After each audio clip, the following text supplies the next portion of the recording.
Boom. Howdy, everyone. We're back with another episode of Baggies Out. It's not just a podcast. I'm Zarek, I'm Patrick, and I'm Kasey. Patrick is going to cover flight number 3 from 2022 U.S. Nationals and how he set up his Aussie target. And then we're going to move on to Kasey, and he's going to talk about an app that he uses in every single one of his flights. Let's get into it.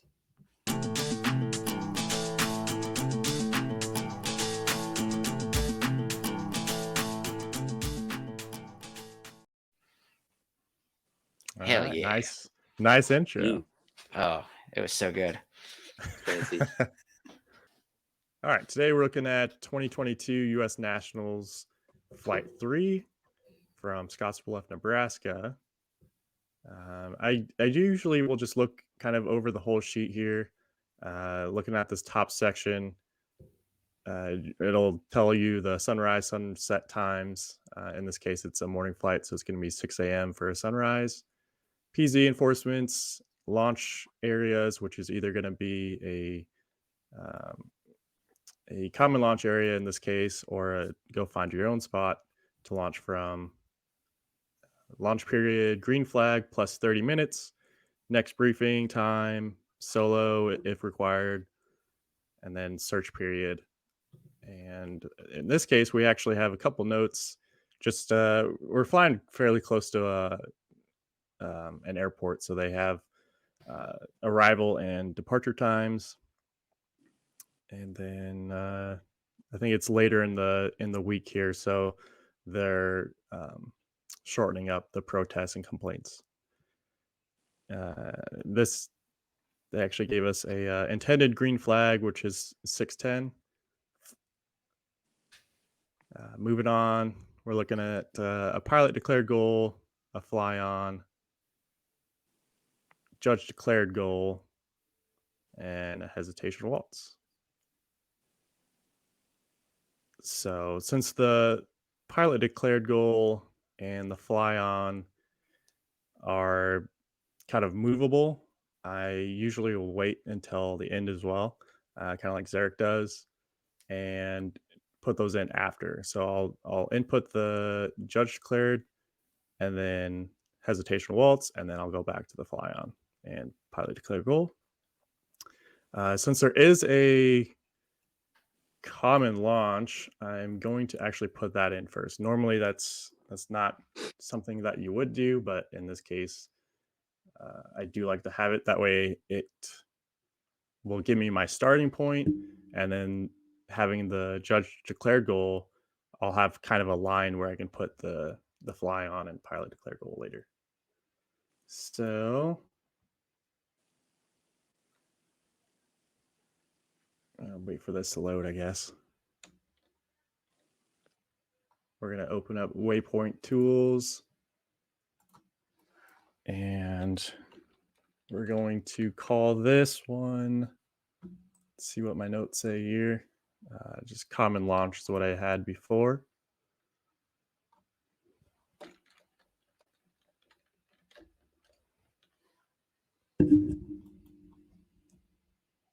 There we go. Common launch area.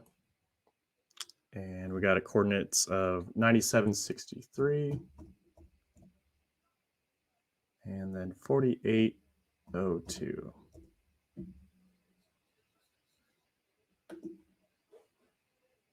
There we go. Mark waypoint, click on the map, and that will get us pretty close. So here you can see the golf course. We're actually on the west side, but that's generally the area that we're going to be. Now let's move down to judge declared goal. Here's our coordinates here. Just kind of going to read the whole thing. Position of the target, 9863, 4178 with a measured scoring area of 50 meters. Marker drop is free. Marker color is red. And then this one's kind of important. Logger marker 3. It's going to be in order. And then scoring periods ends at 8:30. Entire contest area. Note 1, results going to be 2D, 3D scoring, separation altitude of 4,500 MSL. So let's get that one entered. And in this case, what I like to do is kind of transfer everything on the task sheet into Aussie. So I don't have to really reference the task sheet again. Everything that I'm looking at should be on Aussie already. So we're just gonna label this one JDG red, and I usually will put everything in all caps, and then logger marker. It's really just not liking sharing the screen.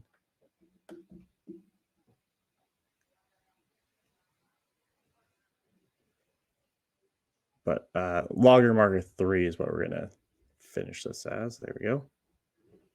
Move down to your coordinate area, 9863.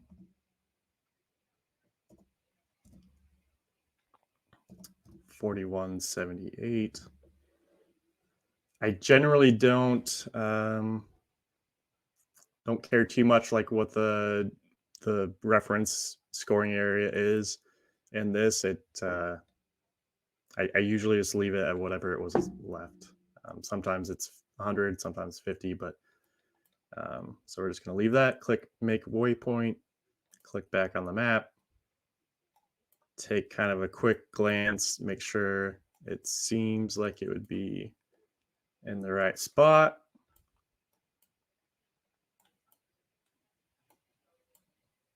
And it is, because this is actually the main scoring field for the event. And now we got a hesitation waltz. So that one definitely takes a little bit more effort, but kind of the same principle. Since it's a hesitation waltz, I'll label it A, B, C in this case, since there's 3.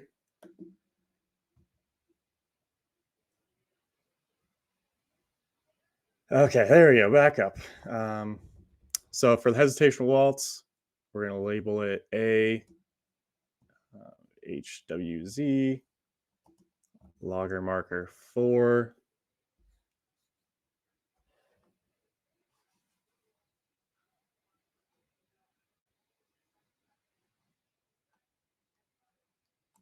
Let's go.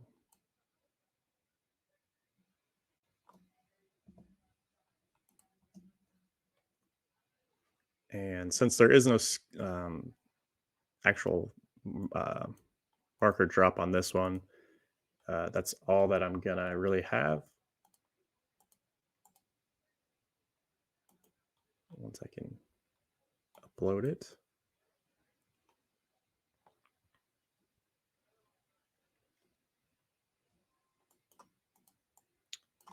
So we got 9964, 39, 12. Same thing, just gonna leave everything here. Make waypoint, click on the map.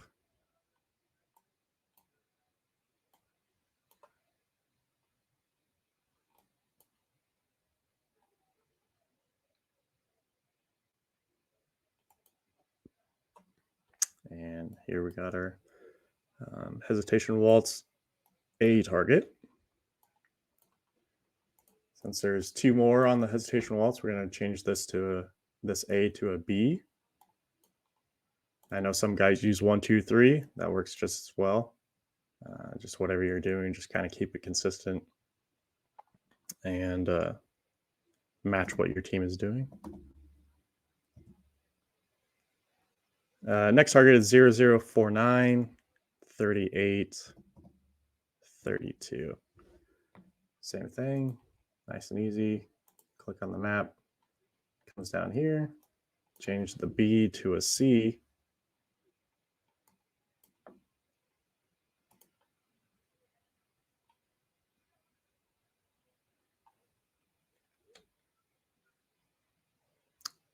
Usually it doesn't take this long to Change targets.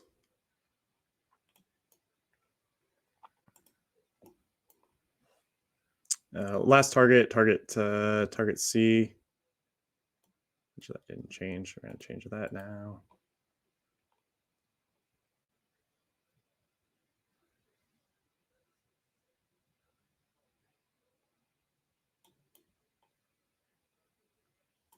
All right, target C, 99.66 and 38.32. Make waypoint, click on the map, populates right next to it. So this one's a little bit different. It's a hesitational waltz, kind of with a built-in crat. The first target is going to be open from the first of the hour till essentially 10 minutes, the first 10 minutes of the hour. Second goal, the second 10 minutes of the hour, and goal 3, the third 10 minutes of the hour, and then it kind of repeats. So this would also be starting at the half hour for 10 minutes, starting at the 40 minutes for 10 minutes, and then at the 50 minutes to finish up the hour. So it kind of just repeats twice for every hour, but each one is open for 10. So that one's a little trickier that you're normally going to see, but we do have our targets up here. So now we're going to look at the pilot declared logger goal number 1.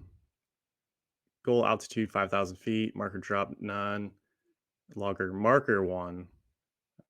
Declaration method is the logger with altitude. So it's going to default to 5,000 feet, but you can declare a different altitude for in this case. And if you are going to declare, you have to declare it in the logger itself. It needs to be prior to launch because it is a pilot declared goal. It needs to be flown first because it's in order. Scoring period ends at 7:30. Scoring area, entire contest area. The results are going to be 3D to 5,000 MSL, or if you're declaring something above that, declaration point must be prior to launch. Declared goal must be minimum 1,000, max 3,000 meters from that's the launch point. Yep, from the launch point. So what I would like to do is throw in. So we're done with the waypoint tool for right now.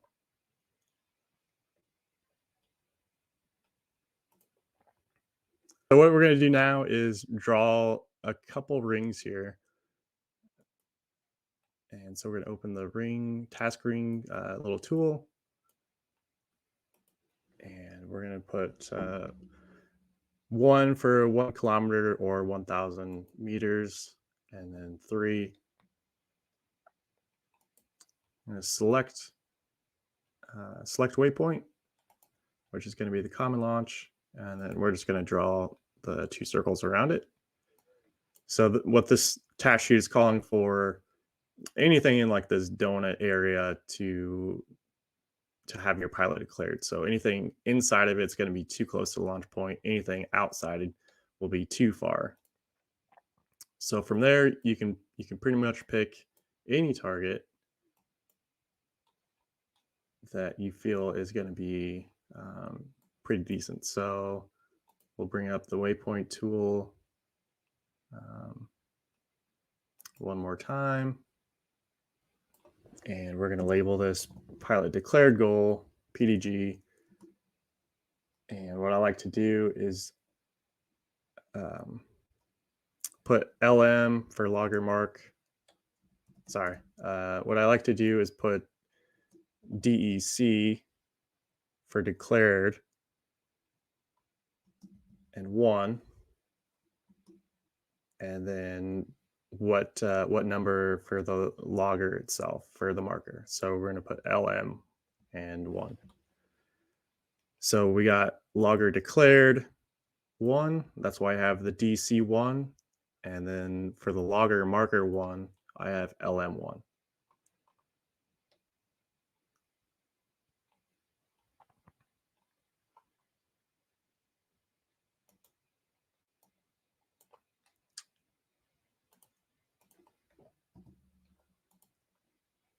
And then I generally will start putting several targets out. And we're just going to kind of pick a random spot.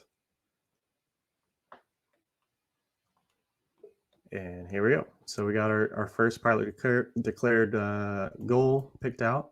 And again, I would probably put 3 to 4 out here because this is generally your line. So you're going to be generally going south, southeast. But so now that I got the pilot declared goal entered here, we're going to edit this. And so what I would like to do is just put the actual 4x4 in the header here. So we right click on the target, go to properties,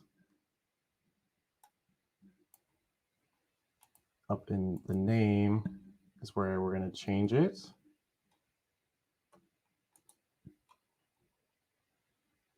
And so we got 98, was it 9829?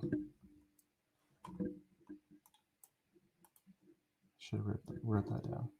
Yep, we got 9829, 45, 99.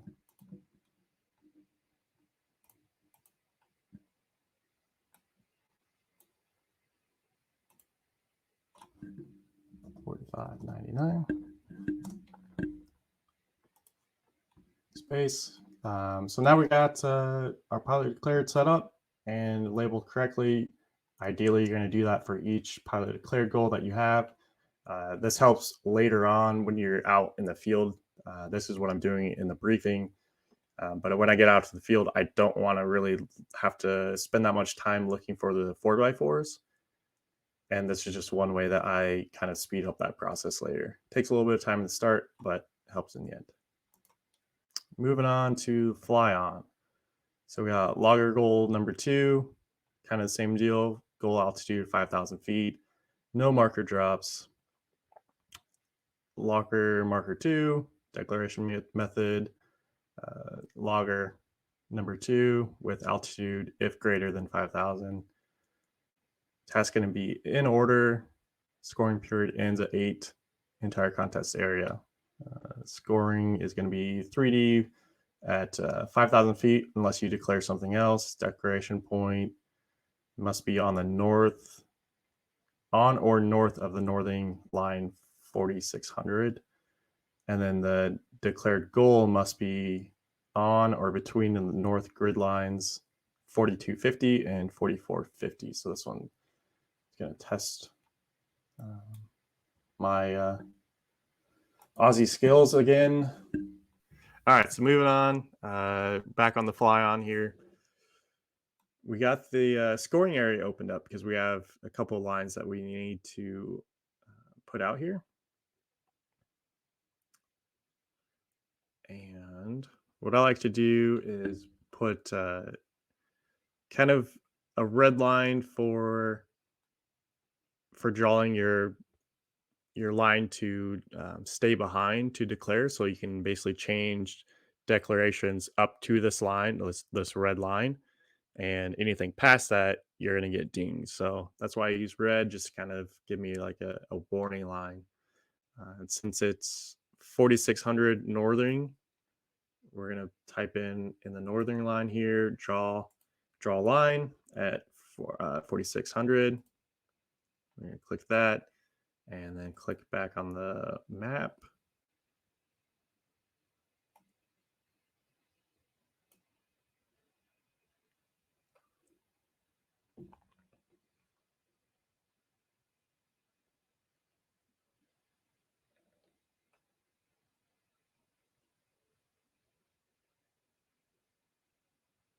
All right, there we go. So the line is drawn here at the 4,600.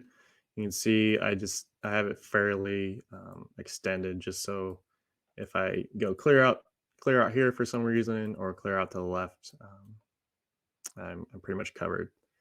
And again, that line is just to say I have to declare my fly on before I cross this line to the south.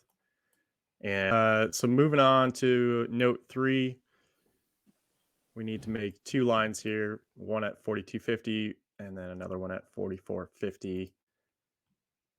For those ones, since I'm going to use a different color, I'm actually just going to do the scoring area up top here and click Start Drawing. And we're going to kind of make it fairly wide here. So we're going to go between 42 and 43. I just kind of eyeball it as best I can. I just clicked on the map there.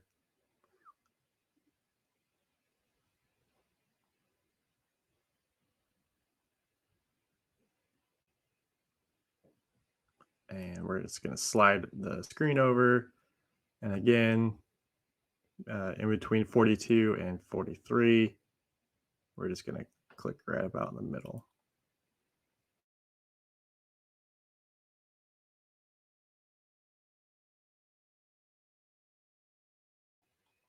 That'll allow us to click Start Drawing Again and draw our second line, which is going to be between 4450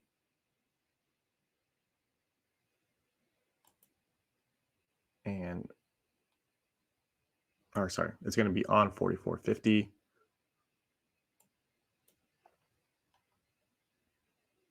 And the whole thing crashes.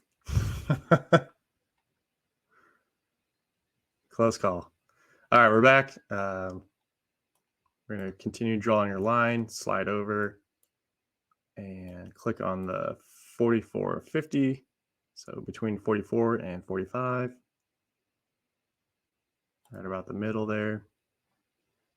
That'll draw our line. And then we're going to click Stop Drawing once it pops up.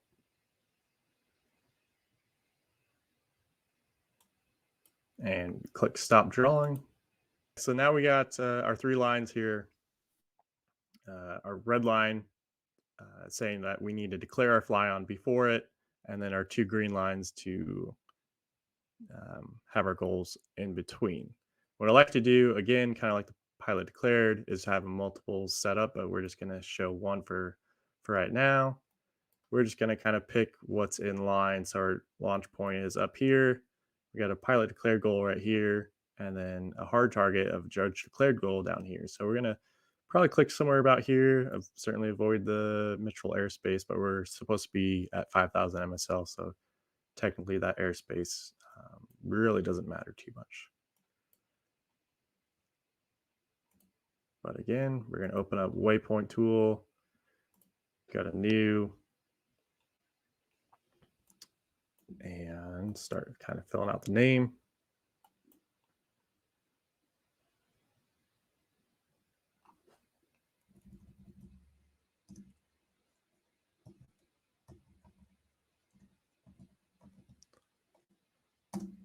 So fly on, declaration is logger gold number 2. So we're going to change the DEC to number 2. Logger marker is going to be number 2. So we're going to change that from LM1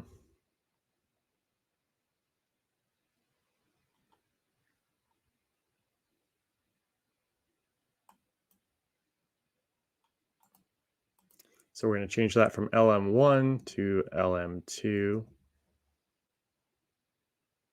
And we're going to pick something here on the map. We can just pick this spot right here. It looks pretty good.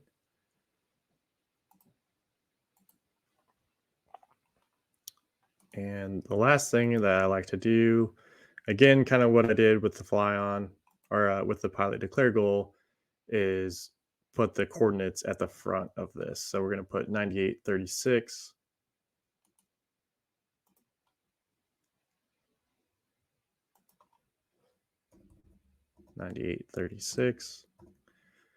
Dash, we're just going to click save real quick. 4330.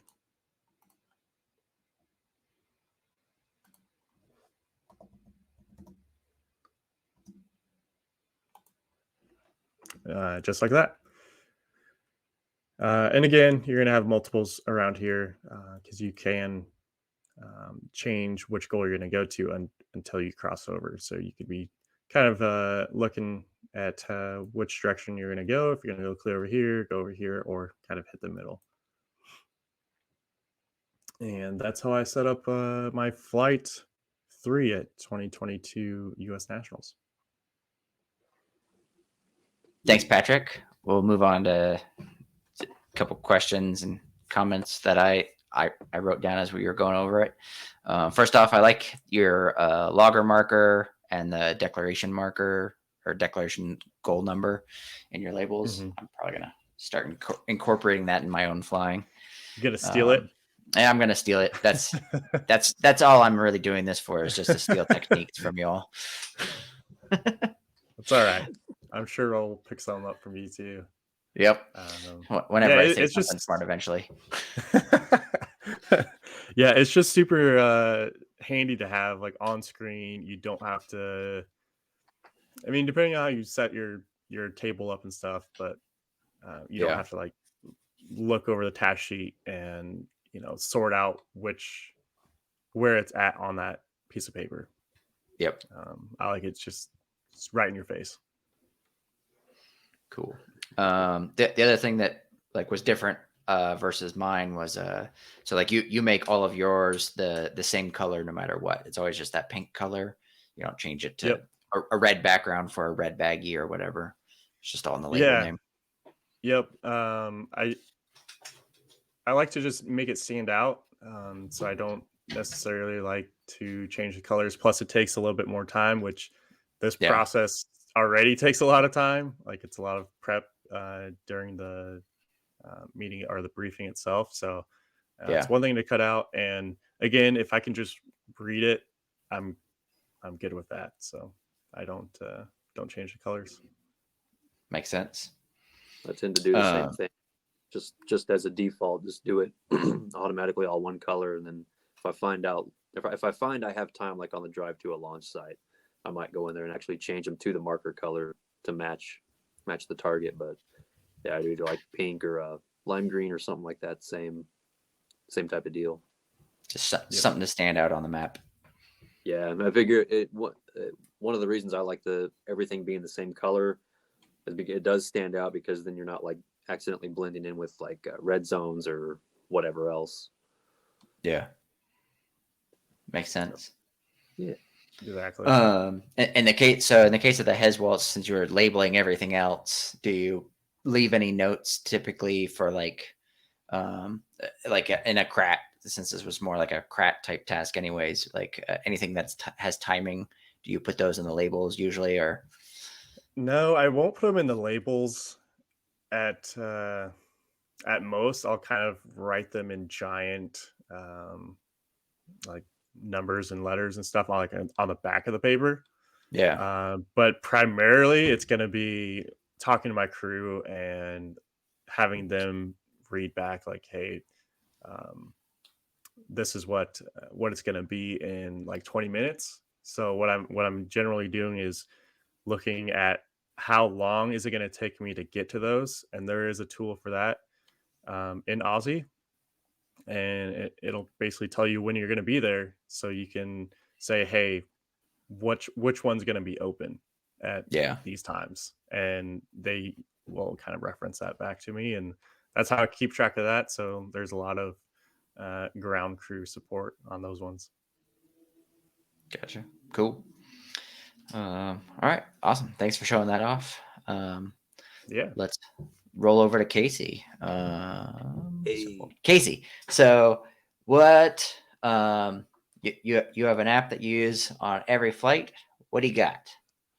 Yeah. So it's an app that's pretty widely used by, I'd say, a large part of the ballooning community. Just the not just, but the hot air app that's available on Apple devices. I use it every flight, no matter whether I'm flying competition or whether I'm flying rides. I like it when flying rides because when I'm flying rides, it's very similar to competition a lot of times. Always flying towards a landing site / target. So I'm using a lot of the same skills on a ride flight versus a competition flight, just with fewer targets. So I really like, that you can import KML files that either I can mark up myself for the area, or if it's at an event, I can import that and it's already ready to go. It's an easy to use app. Those guys are always working their butts off on something new and cool to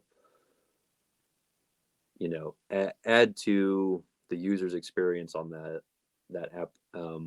And I know they got some other cool stuff coming down the pipe further down. But you got your built-in logbook, you got the KML files. The thing that I really, really like about it the most is the flight path, the projection arm, where you can choose whether it's like, I think 5 minutes, 10 minutes, or 30 minutes out. And I always have it on the 30-minute out marker. So, I can tell if I need just a little more left or right. Similar, very similar to the projection arm in Aussie Target. Same concept, same thing. Just with the hot air app, it's a few less steps getting it up and going. And it's essentially, as soon as you start moving, that arm is there, as long as you've got it turned on in the settings. And it's a great tool. Something I'm kind of embarrassed to admit that I just figured out somewhat recently, I'll say within the last 6 months, that occasionally at times, if you're flying along and the arm just kind of goes away and you're just a dot on the screen, if you just take your iPad or your phone or whatever and just kind of wiggle it, the arm reappears. So fun fact for everybody in that just regard. like the gyro getting messed up or something, maybe. Something, yeah. And I thought I used to think it was just a on a light and variable day when you're just not really going anywhere. And you're like, well, I guess we're just not moving enough for it to show anything. Okay. But now I figured out if you just wiggle it, it pops right back up. So, Nice. Yeah, that's my thing. Cool. I pretty much fly with it. Even alongside Aussie Target, I'll pull it up just for an extra visual. Yeah. And I'm just really used to it. So it's kind of my go-to thing. Definitely. Awesome. Yeah. Yeah. I use that as a logging tool too. So like that's my primary, a lot of the same stuff you said, logging, then just as a secondary, like reference point. Yeah. I wish I'd started using it way sooner than I did. It kind of became my default about 3 years ago. I know it's been around longer than that, but I wish I had more of my flights logged in the app just for convenience purposes, but it's awesome. Cool. I'm guessing Thanks, that's Kasey. Apple only. Yeah, it is Apple only, unfortunately. I don't know of any future plans for it to be released on Android, but there's the Hot Air Balloon Pilot app that a lot of people are starting to use for Android devices now. I don't have any Android devices anymore, so I don't really have much experience with it, but Sure. I know you can do a lot of cool tricks and put in targets and make shapes and waypoints and everything else on that Android app too. So, but again, like I said, the Hot Air app guys on iPhone, Apple devices, they're going to have some cool stuff coming out later on. So, yeah, I've always been jealous of seeing those guys post their flight tracks and all that stuff, and like, when am I going to get that? There's some other roundabout ways you can do that, just with not balloon specific apps. Fair enough. It was not as fun though. So you want a balloon specific app. But yeah, cool. There you go. Thanks, Kasey. Thanks for tuning in, everyone. If you have a question or anything that you'd like us to cover, leave a comment and we'll try to get to it in the next episode or a future episode. And then and the next time we are talking, we're going to be talking about setting up Aussie to use the fancy satellite imagery that Patrick had in his Aussie Explorer this episode. And so we'll talk to you then. All right. I'll see you. Bye. And